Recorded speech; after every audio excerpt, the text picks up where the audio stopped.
কবরে মুনকার নাকির কি এভাবে মান হুয়া রব্বুকা মা হিয়া দিয়ানাতুকা মান হুয়া নবিয়ুকা, নাকি তোমার রব কে, তোমার দিন কি, তোমার নবী কে, এভাবে প্রশ্ন করবে? কোনটি আল্লাহ এবং ফেরেশতাদের ভাষা? রাতের গভীর আঁধারে যখন সব শব্দ থেমে যায়, অথবা দিনের কোলাহলের মাঝেও কিছু প্রশ্ন আমাদের মনকে নাড়িয়ে দেয়, এমন কিছু প্রশ্ন যার উত্তর জানতে চায় প্রতিটি বিশ্বাসী আত্মা। আমরা কথা বলছি কবর, মিজান এবং হাসরের ময়দান নিয়ে। প্রশ্ন জাগে যখন মুনকার নাকিরের কঠিন প্রশ্ন বানে আমাদের বুক কেঁপে উঠবে, তখন সেই প্রশ্নগুলো কোন ভাষায় হবে, আরবি নাকি আমাদের মাতৃভাষা? আর যে সত্তা এই সবকিছুর বিচারক, সেই মহান আল্লাহরই বা ভাষা কি? এই প্রশ্নগুলোর উত্তর কি শুধু কৌতূহল, নাকি আমাদের ইমানের গভীরে প্রথিত এক জ্ঞানের আকাঙ্ক্ষা? চলুন প্রবেশ করি সেই রহস্যের গভীরে। আসসালামু আলাইকুম ওয়া রাহমাতুল্লাহ। আশা করি সবাই ভালো আছেন। আপনাদের মনেও নিশ্চয়ই এই প্রশ্নগুলো উকি দেয়, আমরা যখন মাটির নিচে একাকী থাকব, মুনকার নাকির ফেরেশতারা এসে প্রশ্ন করবে, তোমার রবকে, তোমার দিন কি, তোমার নবীকে? এই প্রশ্নগুলো কি আরবিতেই হবে, নাকি আমি বাংলায় সেগুলোর উত্তর দিতে পারবো? একজন বাঙালি, একজন জাপানি, একজন আফ্রিকান, সবাই কি একই ভাষায় জিজ্ঞাসিত হবে? তার চেয়েও বড় প্রশ্ন, যিনি এই মহাবিশ্বের স্রষ্টা, সেই মহান আল্লাহ তাআলারই বা ভাষা কি? তিনি কি আরবিতে কথা বলেন, নাকি সকল ভাষায় তিনি কথা বলতে পারেন? আর সবশেষে হাসরের ময়দানে যখন সকল সৃষ্টির বিচার হবে, তখন আমাদের সাথে কি ভাষায় কথা বলা হবে? এই প্রশ্নগুলো শুধু তথ্য জানার জন্য নয়, বরং আমাদের পরকালের প্রস্তুতিকে আরও মজবুত করার জন্য জরুরি। আজকের এই পর্বে আমরা এই গভীর প্রশ্নের উত্তর কোথায় আছে তা খুঁজব। আল্লাহর সাথে আমরা সরাসরি কথা বলিনি, তাই পূর্বের কিছু আলামত থেকে খোঁজ করি। চলুন প্রথমে খোঁজ শুরু করি একটু পেছনে। আল্লাহ তাআলা যুগে যুগে নবী রাসূল পাঠিয়েছেন মানুষের হেদায়েতের জন্য এবং তাদের উপর কিতাব নাজিল করেছেন।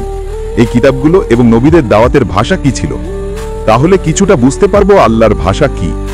আল্লাহ বলেছেন জিব্রাইল আলাইহিস সালাম নবীদের পৌঁছে দিয়েছেন। এখানে গুগল দিয়ে ভাষা পরিবর্তন করা হয়নি। শুরু করি মুসলিম জাতির পিতা ইব্রাহিম আলাইহিস সালাম থেকে। তার সাথে আল্লাহ কোন ভাষায় কথা বলেছেন? ইব্রাহিম আলাইহিস সালাম আরামাইক ভাষায়, মুসা আলাইহিস সালাম তাওরাত পেয়েছিলেন হিব্রু ভাষায়, দাউদ আলাইহিস সালাম জবুরও ছিল হিব্রু ভাষায়, ঈসা আলাইহিস সালাম ইনজিল আরামাইক বা সিরিয়া ভাষায় নাজিল হয়েছিল। আর আমাদের প্রিয় নবী মুহাম্মদ সাল্লাল্লাহু আলাইহি ওয়াসাল্লাম কুরআন পেয়েছেন খাঁটি আরবি ভাষায়। তাহলে আল্লাহ কি আমাদের সাথে আরবিতে কথা বলবেন? অর্থাৎ আল্লাহর প্রেরিত বার্তা সবসময় মানুষের বোধগম্য ভাষায় এসেছে। এটি আল্লাহর এক অপার করুণা। কিন্তু এখানে একটি গুরুত্বপূর্ণ পার্থক্য রয়েছে। পূর্ববর্তী নবীদের উম্মাহারা সাধারণত একই ভাষাভাষী ছিল, কিন্তু আমাদের উম্মতে মুহাম্মাদী অর্থাৎ মুসলিম জাতি বিশ্বজুড়ে ছড়িয়ে থাকা এক বিশাল জনগোষ্ঠী, যেখানে ভাষা, বর্ণ, সংস্কৃতিতে রয়েছে ব্যাপক বৈচিত্র্য। তাহলে এই ভিন্ন ভাষাভাষী মুসলিমদের জন্য কবরের বা বিচারের দিন ভাষা কি এক হবে? এই প্রশ্ন আরও গভীরে নিয়ে যায়। কবরের প্রশ্ন আরবি না মাতৃভাষা? এটাই সেই প্রশ্ন যা সবচেয়ে বেশি মানুষের মনে ঘুরপাক খায়। মুনকার নাকির ফেরেশতাদের সেই তিনটি মৌলিক প্রশ্ন, মান রব্বুকা, তোমার রবকে, মা দিনুকা, তোমার দিন কি, মা নবিয়ুকা, তোমার নবীকে। হাদিসে এই প্রশ্নগুলো আরবিতে বর্ণিত হলেও আল্লাহ কোরআনে কি বলছেন চলুন দেখি। কোরআনে সূরা ইব্রাহিমে আয়াত 4-এ আল্লাহ বলেন, ওয়ামা আরসালনা মির রাসূলিন ইল্লা বিলিসানি কওমিহি, অর্থাৎ আমি প্রত্যেক রাসূলকেই তার নিজ জাতির ভাষায় পাঠিয়েছি, যাতে তিনি স্পষ্ট করে বুঝাতে পারেন। সূরা ইউসুফ আয়াত 2-এ বলেন, ইন্না আনজালনাহু কুরআনান আরাবিয়্যান লাআল্লাকুম তাকিলুন, অর্থাৎ আমি এই কোরআনকে আরবি ভাষায় নাজিল করেছি যাতে তোমরা তা বুঝতে পারো। এখানে স্পষ্ট যে কোরআন আরবিতে নাজিল হয়েছে বোঝার জন্য, কোনো একক ভাষার সীমাবদ্ধতার কারণে নয়, আর অন্য কিতাবগুলো নিজ নিজ ভাষায়। এর অর্থ কি? এর অর্থ হলো একজন বাঙালি যদি তার মাতৃভাষা বাংলায় জীবনভর ইসলামকে বুঝে থাকে, সে মুনকার নাকিরের প্রশ্নগুলো বাংলায় উপলব্ধি করবে। একজন জাপানি ভাষায়। আল্লাহ তাআলা মৃত ব্যক্তিকে সেই প্রশ্নগুলো বোঝার এবং উত্তর দেওয়ার সামর্থ্য দেবেন তার নিজস্ব ভাষায় বা উপলব্ধির মাধ্যমে। কবরের জগৎ আমাদের পার্থিব জগতের সীমাবদ্ধ ভাষার নিয়মের ঊর্ধ্বে। এটি আল্লাহর একচ্ছত্র ক্ষমতা এবং সুবিচারের অংশ। তিনি কখনোই কারো উপর তার সাধ্যের বাইরে কিছু চাপান না। এবার আসি সবচেয়ে গুরুত্বপূর্ণ এবং গভীর প্রশ্নে, আল্লাহর ভাষা কি? এই প্রশ্নটির উত্তর খুঁজতে গেলে আমাদের বুঝতে হবে আল্লাহ তাআলা কোনো ভাষার দ্বারা সীমাবদ্ধ নন। তিনি সব ভাষার সৃষ্টিকর্তা। প্রতিটি ভাষা, তার প্রতিটি শব্দ, তার প্রতিটি ধ্বনি তারই সৃষ্টি। পবিত্র কুরআনের সূরা রোমের 22 নং আয়াতে আল্লাহ নিজেই বলেছেন, ومن آياته خلق السماوات والأرض واختلاف ألسنتكم وألوانكم إن في ذلك لآيات للعالمين। আর তার নিদর্শন সমূহের মধ্যে রয়েছে আকাশমণ্ডলী ও পৃথিবীর সৃষ্টিসহ তোমাদের ভাষা ও বর্ণের বৈচিত্র্য। নিশ্চয়ই এতে রয়েছে জ্ঞানীদের জন্য বড় নিদর্শন। এই আয়াত থেকে স্পষ্ট যে ভাষার বৈচিত্র্য আল্লাহর নিদর্শন। তিনি কোনো বিশেষ ভাষার মুখাপেক্ষী নন। যখন তিনি জিব্রাইল আলাইহিসসালামের মাধ্যমে রাসূলুল্লাহ সাল্লাল্লাহু আলাইহি ওয়াসাল্লামের কাছে বার্তা পাঠান, তা আরবিতে ছিল। এর মানে এই নয় যে আল্লাহ শুধু আরবিতে কথা বলেন।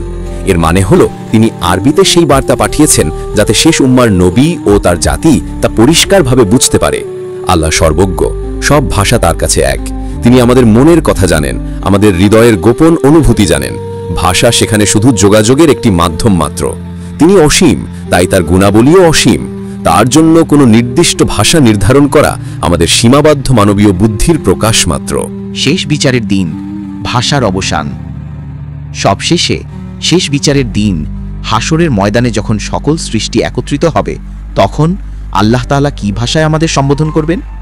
এই বিষয়ে হাদিসে কোনো নির্দিষ্ট ভাষার উল্লেখ নেই।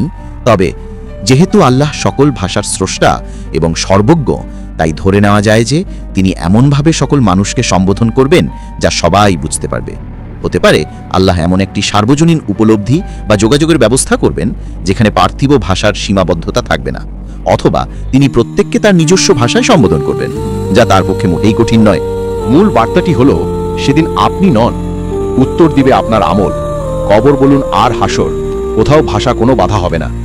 সেদিন আমাদের আমলই হবে আমাদের মূল পরিচয়। ভাষা নিয়ে চিন্তা না করে আমাদের প্রস্তুতি থাকা উচিত আমল নিয়ে। বন্ধুরা, আশা করি আজকের আলোচনা আপনাদের মনে উদিত অনেক প্রশ্নের উত্তর দিতে পেরেছে। কবরের ভাষা, আল্লাহর ভাষা বা শেষ বিচারের দিনের ভাষা নিয়ে আমাদের এত চিন্তিত হওয়ার প্রয়োজন নেই। গুরুত্বপূর্ণ হলো আমরা যেন আল্লাহর নির্দেশিত পথে চলি, তার আনুগত্য করি এবং কবরের প্রশ্নগুলোর সঠিক উত্তর দেওয়ার জন্য পার্থিব জীবনে প্রস্তুতি নেই। আল্লাহ তাআলা আমাদের সকলকে সঠিক পথে পরিচালিত করুন এবং আমাদের জ্ঞান বৃদ্ধি করুন। আমিন। ভালো থাকবেন। আসসালামু আলাইকুম ওয়া রাহমাতুল্লাহ।